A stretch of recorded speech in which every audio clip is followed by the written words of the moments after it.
Okay, now one of the most iconic aspects of this track is that 90s rave sound that I have. Now this actually comes from a free plugin called Rave Generator 2.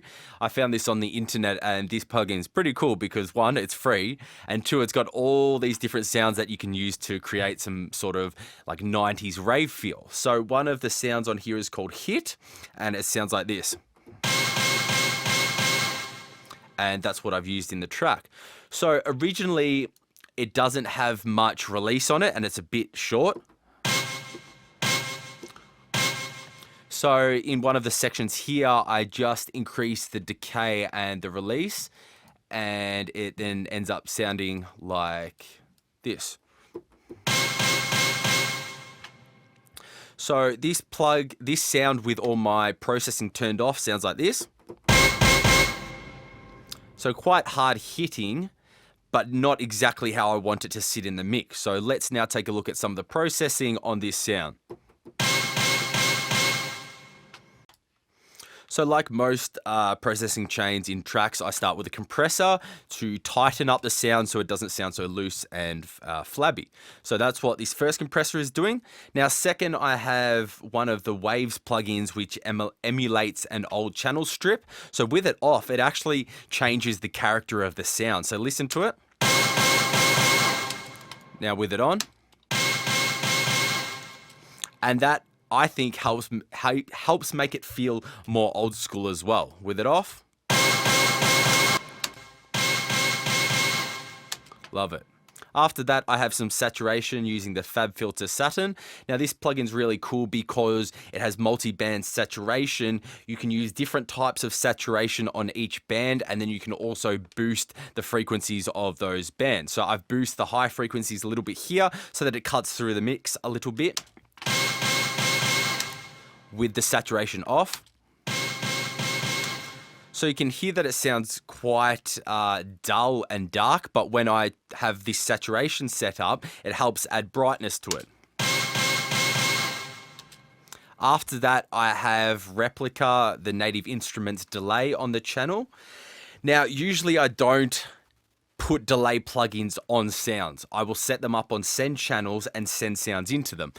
But for whatever reason, sometimes you break your own rules and you do something differently. So I think it just made this sound feel bigger by having it on the channel, or maybe I just set it up this way and didn't change it later. But every now and then you might find yourself breaking a rule. But at the end of the day, if it sounds good, then it's okay. So I could have done it the usual way by setting the delay up on a send channel, but for whatever reason, I've got it on the actual sound. So without the delay, really dry, and that's not going to work in this track. So with it on. So the delay setting is 1/16, which is going to be a really fast delay. The mix is at 20% and there's not too much feedback. So this delay is just creating width. It's not about creating a long delay afterwards. It's just designed to add width to the sound.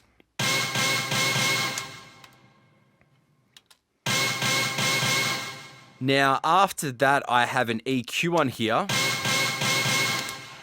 And sometimes you will get a sound that has a certain frequency that's just going to cause trouble. So what you can see here is there's a certain frequency in this synth sound that is really, really loud. Now, once you have all your mastering plugins applied, that might be an issue and might be piercing to the ears. So what I've done is I've just created a narrow point here on the EQ that is going to take away those frequencies. And now it doesn't sound so harsh.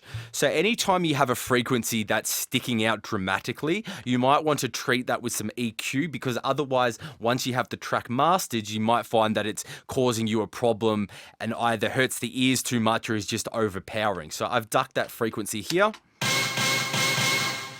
And then I've just got my general EQ after it. To boost a bit of the highs here, to add clarity, and just like most sounds, cut away the unnecessary low frequencies. So as I've said before, on most sounds, I will cut away any frequencies that aren't needed so that I'm not taking up headroom in my mix. Because if I turn that low cut off, Look at all that low frequency there. There's no reason why a sound that is predominantly meant to sit in the upper frequencies is taking up space down there. So I can always cut off low frequencies that I don't need, because things like my kick and my bass, they're going to take up a lot of room down there. So I don't need sounds like this trying to compete for space. Now, the final plugin on this 90s rave sound is the Oxford Inflator. This is a really unique plugin because it can make sounds feel really wide and increase the perceived loudness without sacrificing dynamics. So you can do that by using the effect and the curve settings here. However, I'm not using it for this sound. I'm strictly using the Oxford Inflator for its soft clip function. So if I turn the clip button off here, you will see this sound cross into the red and spike on my mixer. Now, if I turn the clip on, it's going to clip all those peaks off that are crossing 0, which is going to increase the perceived loudness of the track, and it's also going to saturate the sound. So this is a way that I can have a track feel louder in my mix without taking up more headroom in the mixdown. Thank you for watching that clip from my project walkthrough video. The full hour-long content is available on my website, needsnosleep.com. If you have any questions, you can always reach out to me and I'll do my best to get back to you. Until then, I'll see you on the next video.